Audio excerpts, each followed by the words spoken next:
Fala galera, sejam bem-vindos a mais um vídeo de abertura de mercados.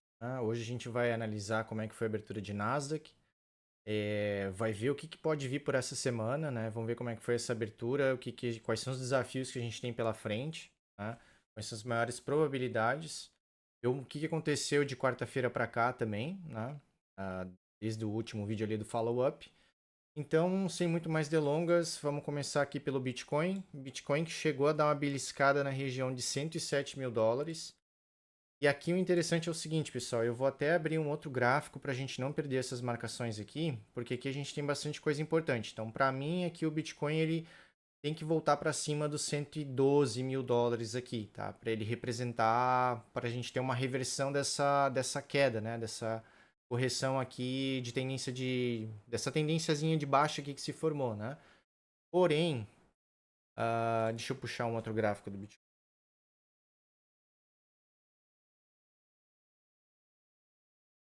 Vou pegar esse aqui que está limpinho, porque aqui a gente consegue também fazer um desenho que é bem interessante. Da mesma forma que a gente tinha uma cunha gigantesca, né? Aqui que rompeu para baixo nesse ponto aqui, ó. Aqui a gente já está formando também uma cunha descendente, que tende a romper para cima, né? Esse padrão aqui tá bastante nítido agora.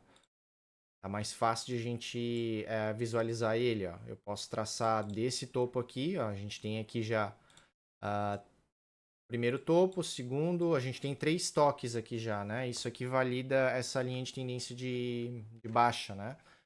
Então aqui eu vou terminar de desenhar essa cunha. Vamos ver aqui como ficaria melhor. Até pode ser aqui, porque a gente considera alguns falsos rompimentos aqui. E assim faz mais sentido, ó. Isso aqui é um padrão que ele acaba rompendo para cima no fim das contas, né? Então, como ele chegou em 107, para mim agora é interessante observar que se ele não perder essa região aqui de 107, essa probabilidade de ele romper e voltar a subir aumenta bastante, tá? Então, esse aqui é um padrão que a gente tem que estar observando agora diariamente, principalmente nesses próximos dias aqui, né? Entre amanhã e terça, né? Talvez até mesmo amanhã, porque eu estou no tempo gráfico de 1 hora, então em um dia, 2 dias é possível que a gente já veja ou o rompimento dessa cunha, desse canal de baixa aqui, ou de fato o Bitcoin chegue aqui e respeite como fez das outras vezes e continue caindo mais, né? Então, duas possibilidades. Ele rompe, ou ele vai bater aqui e vai continuar caindo, e aí a gente vai mirar onde? A gente vai mirar na base, vai mirar aqui, ó, para compras. Tá? Então a gente vai seguir agora esse padrão gráfico aqui para o Bitcoin, que ele tá ficando interessante, tá bacana. Eu acho que como chegamos em 107 mil, se Nasdaq der uma colaborada, aumenta bastante a chance de a gente romper isso daqui. Né? E agora que é isso que a gente vai olhar agora, como é que foi a abertura de Nasdaq. Então vamos puxar no gráfico aqui. Nasdaq que abriu em alta, tá? Isso aqui, vou botar num tempo gráfico menor aqui pra gente ver direitinho. Vou ver uma coisa aqui que eu tô achando que meu microfone está com volume meio baixo. Aí, agora vai estar melhor. Tá, então vamos ver aqui Bitcoin. Nasdaq aqui fez uma abertura em alta, o que é bacana, tá? Só que a gente tem aqui alguns desafios ainda. O primeiro desafio foi romper essa linha de tendência de baixa que a gente está vendo aqui, né? Que respeitou várias e várias vezes aqui ao longo dos últimos dias, né? E aqui finalmente conseguiu romper e se manter acima. Né? Então tinha passado um pouquinho para baixo aqui, mas com a abertura de hoje voltou para cima. Mas qual que é o ponto X aqui, né? Qual é o maior desafio aqui agora para a Bolsa Americana? Ela tem que passar essa região aqui ó, de 23.600 pontos mais ou menos, tá? Ela tem que voltar a trabalhar aqui para cima para a gente ver o Bitcoin também rompendo aquela cunha, para a gente ver uma nova onda de alta essa semana, né? Só que o que vem aqui a observação? Se eu ligar aqui o setup das EMAs, ó, a gente pode ver que Nasdaq já está trabalhando abaixo de várias EMAs, né? Perdeu as principais EMAs importantes aqui, ó, nessa região de 23.600. Por isso que para mim ela é uma região chave agora, né? Então, como o preço está trabalhando abaixo das EMAs, Eu quero ver passar para cima delas. Ó. Um tempo gráfico aqui de 5 minutos já tem um monte de EMA aqui que vai servir como resistência. Né? Se eu subir o tempo gráfico para o de 15 minutos, a gente vai ver mais uma lá em cima. Se eu passar para o de 1 hora, o de 1 hora acaba mais ou menos aqui, ó, a última resistência, e aí vai ser de fato a região de 23.600 o ponto-chave. Né? Então, para mim, tá bem nítido aqui que Nasdaq precisa recuperar essas emas, né? Quando está trabalhando abaixo das emas, elas vão servir como resistência. Quando o preço está trabalhando acima das emas, né? As emas atuam como suportes, né? Então, por exemplo, aqui ó, a gente tem exemplos bem nítidos aqui, ó. O preço está trabalhando acima das emas. A gente tem aqui, ó. Segura na EMA, segura na EMA, segura na EMA, segura na EMA, segura na EMA, segura na EMA. E assim vai indo. Ó, vamos continuar vendo aqui, ó. Segura na EMA, aqui perdeu as EMAs, corrigiu legal, bateu por baixo da EMA, corrigiu de novo. Venceu das EMAs aqui, ó. As EMAs atuam de novo como suporte. Tá? Então, a gente está nesse cenário aqui, ó, mais ou menos, né? Do preço tá mais ou menos aqui e a gente tem as EMAs aqui. Então, eu quero ver um pouco mais de força para dar essa segurança a mais de que vamos ter mais altas, né? Que novas oportunidades aí vão surgir, tá? Mas eu acho que essa probabilidade está aumentando. E vendo ali o Bitcoin que nem a gente viu, esse padrão aqui, esse canal aqui é bacana. A gente já chegou numa região de suporte interessante, né? Que é essa região aqui de 107 mil dólares, né? Poderia cair um pouco mais, ó, se a gente pode ver que existem ainda outras EMAs importantes, né? No tempo gráfico diário aqui, ó, a gente tem a de 200 períodos mais ou menos na faixa de 105 mil dólares. E tem a de 200 períodos, né? A branca, que não é exponencial, que é normal, né? Não é exponencial, na casa de 102, tá? Então, é possível ainda que o preço vá lá, continue trabalhando aqui dentro até chegar nessa região ali, né? Continue dentro desse canal aqui. Então, para mim é bem importante que segure, né? Segure agora aqui essa região aqui de 108, 107, ó, principalmente aqui, ó. Eu vou até limitar isso aqui. Traçar aqui uma linha laranja e vou até botar um alarme. Preço cruzando uma vez por barra para tocar várias vezes, né? De repente se tu perde o primeiro alarme, tu coloca só uma vez. Se o preço chegar lá, vai tocar o alarme e acabou. Se tu não viu o alarme ali, estava distraído, teu celular estava no silencioso, etc. Já era. Tocou o alarme, ele vai desativar. Se tu deixar ele uma vez por barra, ou uma vez por barra, para mim uma vez por barra de fechamento, melhor dizendo, é melhor. Porque aí toda vez que tiver uma barra batendo lá, tiver fechamento lá naquela região, vai tocar o alarme de novo, né? Então vou deixar assim, vou criar esse alerta. Se o preço chegar aqui de novo, eu vou voltar a observar. Vou ver se ele vai perder essa região aqui e vai cair lá para os 105 mil. Mas de toda forma, a melhor estratégia aqui agora, por exemplo, para quem quer comprar Bitcoin ou para usar o Bitcoin como base, porque tem muitas altcoins que ficam atreladas à própria movimentação do Bitcoin, né? O Bitcoin mexe para cima, a altcoin mexe exatamente igual, né? Mapear algumas altcoins que estão fazendo movimentações espelhadas ao Bitcoin, e aí o Bitcoin chega nessa região aqui, ó, de cunha, da cunha, tu aproveita para comprar tanto Bitcoin como outras altcoins, né? Isso aqui é uma estratégia de espelhamento, né? É bem bacana. Vamos ver o que mais então. Então a gente já falou de Bitcoin, vamos falar um pouquinho de Ethereum agora também. Deixa eu tirar aqui o setup das EMAs para a gente ver melhor. Setup das. A gente pode ver aqui que o Ethereum ele me tirou do no 0 a 0, né? Eu tinha uma entrada aqui em 4.400, realizei um pouco de lucro aqui. Ela voltou e me tirou e caiu até 4.250, tá? Eu não fiz nenhuma reentrada ainda no Ethereum. Eu quero aguardar para ver o que ele vai fazer. Mas a gente teve aqui já um movimento interessante agora. A gente teve aqui um rompimento bacana. Então, se ele continuar lateralizado aqui, né?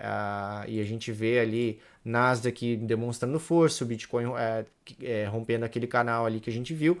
A gente vai ver sim o Ethereum buscando esses outros andares aqui de cima de novo, né?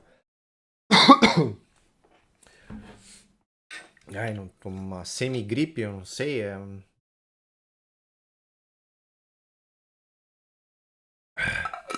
Dia que a garganta tá seca, dia que tá pegando, tem dia que não tá, e eu não gripo, e eu não sei o que tá rolando. Mas vamos lá. Então, Ethereum para mim aqui, pessoal, é importante aqui que não perca muito essa região aqui agora. Ó. Se a gente botar mais de pertinho aqui, ó, vou botar o gráfico de 5 minutos. Pode ver que ele tá respeitando essa. Tá começando a fazer um desenho gráfico aqui, né? Ó. A gente tem aqui já uma linha de suporte. Então o preço está segurando aqui, ó. Segura aqui, tenta subir mais, segurou aqui de novo.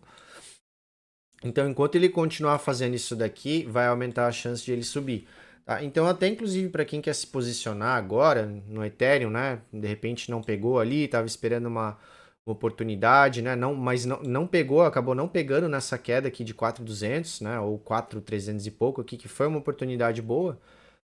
Pode estar entrando agora e botando o stop curto, ó. Aqui a gente tem um stop bem curtinho, tá bem. Risco retorno aqui tá bem bacana, tá?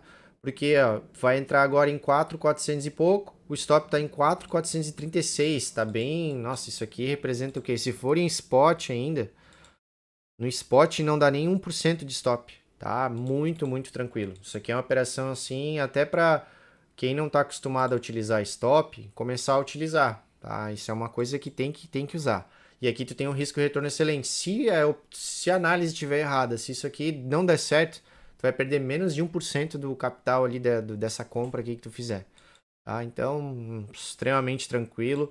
Né? Pode projetar alvos longos, porque se segurar de fato aqui e acontecer esse cenário positivo aí que a gente descreveu do Bitcoin, da Nasdaq, né? Voltar a ganhar força lá, recuperar as emas, etc.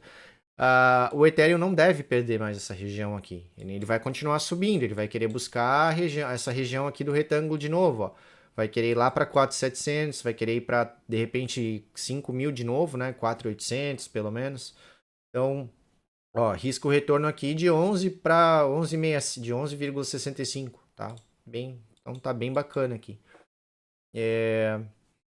Vamos ver o que mais a gente pode falar aqui. Tem uma moeda aqui que eu tinha falado para vocês uns vídeos atrás, que era a Peach, tava bacana, né? Eram moedas que não tinham subido muito ainda. A gente teve essa dominância toda caindo, mas tiveram várias moedas que ainda não tinham subido, não tinham feito ainda uma movimentação de reversão de baixa, né? E a Peach era uma que eu vinha namorando já há um tempo e ela fez esse movimento. Ó, eu mostro para vocês. Vamos ver aqui num tempo gráfico bacana. Tempo gráfico de 4 horas. Ó. Vou até passar para o tempo gráfico diário, melhor dizendo. Quando eu falei da Peach, deve fazer um mês já, mais ou menos. Devia estar aqui assim, ó. Mais ou menos nessa região de 0,10, 0,11. Teria até que voltar lá no vídeo para ver certinho, né? Mas foi um vídeo que eu falei de várias altcoins. Então, né, quem quiser, várias altcoins que, assim como a Peach, não tinham subido ainda. Agora a Peach subiu. Tá? Então, a Peach fez esse movimento aí, que é o movimento que eu aconselho para moedas que não subiram ainda. Ela deu um talagaço de 100% de lucro. Tá? Isso é bastante coisa, isso é bacana. Mas mais que isso, ela fez uma reversão de tendência que já durava desde novembro, né? De novembro até agora setembro, então 10 meses aí de correção que a Peach teve. E ela conseguiu, ela mostrou força suficiente, né? Então, assim, quando a gente tem um movimento assim forte, que sobe bastante mesmo, aí a gente consegue começar a usar as estratégias, por exemplo, Fibonacci. Tracei aqui a Fibonacci, ó, já chegou na região de 0,5. Deu um toquezinho leve aqui na região de 0,5. Então isso aqui já ativou compra, ó. Dá para deixar outra ordem aonde? Em 0,618. Né? Então, deixa eu pegar aqui, vamos começar a botar as ordens. Se voltar aqui já pega mais uma ordem, se vier aqui pega outra e deixa mais uma terceira aqui embaixo, ó. em 0,786. Então aqui tu já escalou na ordens, mas se segurar aqui no 0,5, que é bem plausível de já segurar, inclusive, a gente vai ver a Peach ganhando força para ir buscar alvos bem maiores, né? Ela vir buscar, por exemplo, aqui em cima, essa região aqui, vir buscar essa região aqui. Então a gente consegue traçar aqui já alvos de realização de lucro, né? Então, por exemplo, aqui, ó. Se subir daqui onde está até aqui, já são mais 100%. Se subir até aqui, já são 167%. E é isso que eu digo, ó, quando essas moedas fazem uma reversão, elas tendem a continuar subindo depois, né? Quando tem algo expressivo assim. Então, por isso que vale a pena sempre estar olhando moedas que ainda não subiram, né? Que estão lá em regiões de mínimas. Porque é assim, ó, do nada ela faz um rompimento aqui, ó, e entra um volume de compra absurdo, ó. Aqui era o padrãozinho dela, mais ou menos aqui assim, ó. Era esse padrão aqui que ela tava, ó. Então, ó, aquilo que eu digo de ir se espremendo, né, ó. Bate lá em cima, bate embaixo, bate em cima, bate embaixo, bate em cima, vai acumulando, e quanto mais acumula dentro desse tipo de padrão aqui, ó, maior é a porrada depois, ó. E olha a porrada que veio. É uma baita de uma porrada. Então, se tu consegue identificar ativos, né, que estão dentro desses padrões assim de equilíbrio e tu sabe que tu tá numa tendência de alta, o ativo é bacana, etc, não é uma shitcoin aí, uma meme coin esquisita da vida, vale a pena se posicionar antes, né? Se posicionar esperando esse tipo de movimento aqui, ó. O risco retorno aqui tava tranquilo, né? Ó, eu tenha comprado aqui, ó, o stop fica aqui embaixo do último fundo. E se tivesse projetado o alvo aqui, ó, já seria um risco retorno de 2,54, que é ótimo. Mas já foi em outro alvo, ó, já veio, já passou direto esse alvo aqui praticamente. Aqui já é uma operação de 3,42 risco retorno. Aí, por exemplo, aqui, ó, eu já realizei lucro aqui em cima. Vou subir meu stop para onde? Para o 0 a 0, né? Então realizei um pouco de lucro aqui em cima e agora o que? Meu stop tá, deixei meu stop no 0 a 0 e vou inclusive adicionar um pouco mais de posição conforme a pit for caindo, se ela continuar caindo, né? E aqui para mim já tá ficando bonita de novo para subir, ó. E a gente já tem mais um rompimento interessante aqui. Deixa eu só ligar as emas aqui pra gente dar uma olhada. Ó, no 4 horas, que já é um tempo gráfico bem importante, tá trabalhando acima. Perdeu essa de 9 períodos aqui. Teria que voltar para cima dela aqui para ficar um pouquinho mais forte, mas tá interessante, ó. De 1 hora ainda tem aqui essa resistênciazinha aqui, enfim, é uma moeda aqui que vale a pena acompanhar agora, né? Dessas que eu tinha falado lá atrás e tal, essa aqui é uma que teve essa movimentação explosiva. Vamos ver o que mais. O Franklin falou também do SDTD. Tá? O que seria o SDTD, pessoal, para quem não conhece? Da mesma forma que a gente tem a dominância das altcoins, né, que é o BTC.D, a gente vê a dominância do Bitcoin perante outras altcoins, a gente vê também a dominância do SDT. Mas na prática, ó, a dominância do SDT, ela funciona como se fosse um gráfico do Bitcoin invertido. Ele acaba se semelhando muito, porque quando as pessoas vendem Bitcoin, a grande maioria delas vende a mercado, as sardinhas, né? E elas não convertem para outras altcoins, elas acabam vendendo por USDT. Então, sempre que acontece uma venda massiva em ativos grandes, como Bitcoin, Ethereum, né? O mercado o mercado de varejo, né? A grande maioria das pessoas não está convertendo ela para outra altcoin diferente, está convertendo ela para uma stablecoin, né? Para o caso do SDT. Então, o que o SDT ele é bacana, né? Eu já cheguei a utilizar ele bastante para trading, para me tirar dúvidas, por exemplo. Se eu estou vendo aqui o Bitcoin, dá um exemplo, estou vendo aqui o Bitcoin trabalhando abaixo das emas, né? Eu posso dar uma olhada aqui no gráfico do SDT.D, na dominância do SDT, para me tirar a dúvida. Ó. Então, por exemplo, aqui eu estou vendo, lá eu vi que o Bitcoin no tempo gráfico diário estava trabalhando abaixo das emas, né? Vamos até ver aqui de novo. Algumas emas, né? enquanto que o SDT.D está trabalhando abaixo de outras grandes, de principais. Então, o Bitcoin ele tem essas duas emas aqui abaixo de suporte ainda, a branca e a vermelha. Ó, a gente tem aqui a vermelha e a branca, enquanto que o SDT.D tem essas duas como resistências, né? Então ajuda a gente a tirar um pouco a dúvida, né? De repente o gráfico do SDT aqui vai estar mais claro para mim, por exemplo, né? Dando um exemplo, não estou dizendo que esse é o caso, que vai ter mais resistências, né? Para mim a probabilidade maior do SDT.D é fazer um movimento de chegar aqui, não vencer e voltar a cair. Se fizer isso daqui, se o SDT.D estiver caindo, significa que as pessoas estão comprando mais, significa que o Bitcoin e as altcoins vão estar subindo, porque as pessoas estão convertendo, né, o SDT, a stablecoin por altcoins, né? Então a dominância dele cai. Então, na prática, ele funciona dessa forma, né? Mas eu, particularmente, Renan, prefiro olhar para a dominância do Bitcoin, tá? Porque aqui a gente pode ver cenários diferentes. Aqui a gente vai ver, por exemplo, através desse gráfico aqui, a gente vai ver altcoins ganhando valor, né? Com o Bitcoin às vezes caindo, né? Então o Bitcoin vai estar perdendo preço, a dominância vai estar caindo e a gente vai ver um monte de altcoins subindo. Né? Então esse aqui ele é um gráfico mais dinâmico e mais interessante para te acompanhar as altcoins, né? Para te acompanhar ciclos de altas das altcoins, né? Principalmente.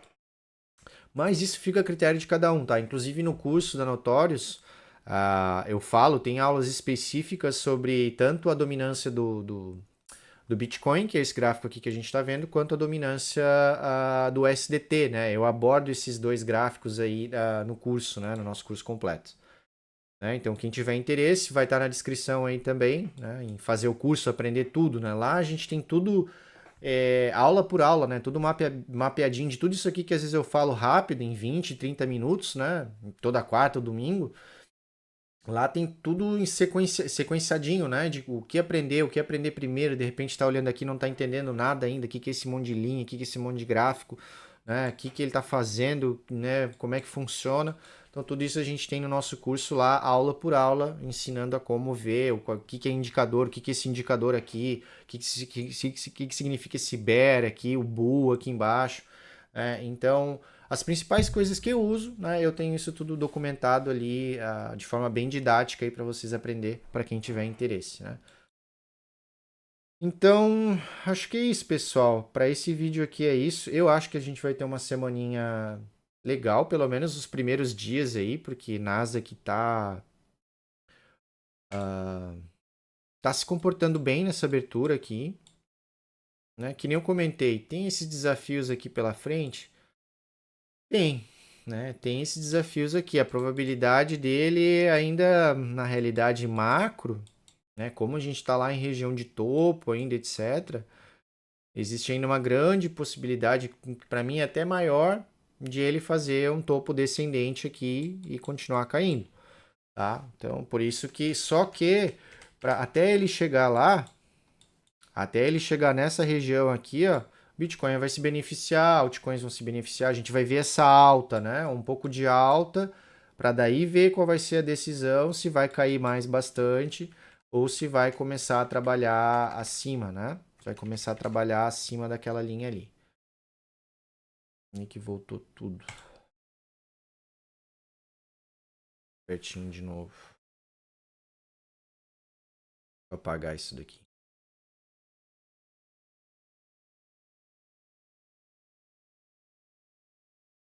Então, né, de novo resumindo rapidinho, só para ninguém ter dúvida. Ou bate aqui e cai, ou né, volta a trabalhar aqui em cima, o que seria o melhor cenário para a gente ter uma nova continuidade de alta. Então, entre hoje, essa madrugada e amanhã, no máximo terça, a gente vai saber que desfecho rolou aqui. Né? Então, vamos aguardar aí. No vídeo de quarta-feira eu trago isso aí para vocês. Vamos ver como é que vai ser. Beleza, pessoal? Se gostou do vídeo, deixa o like, né? Deixa nos comentários aí qualquer opinião, conteúdo, dúvidas que teve, né? De repente teve alguma dúvida aqui sobre uma coisa que eu abordei meio rápido ou não entendeu direito, pode deixar nos comentários também, não tem problema, tá? Tô aqui para ajudar vocês aí pra gente trilhar essa jornada juntos aí, né? Beleza? Até a próxima. Valeu!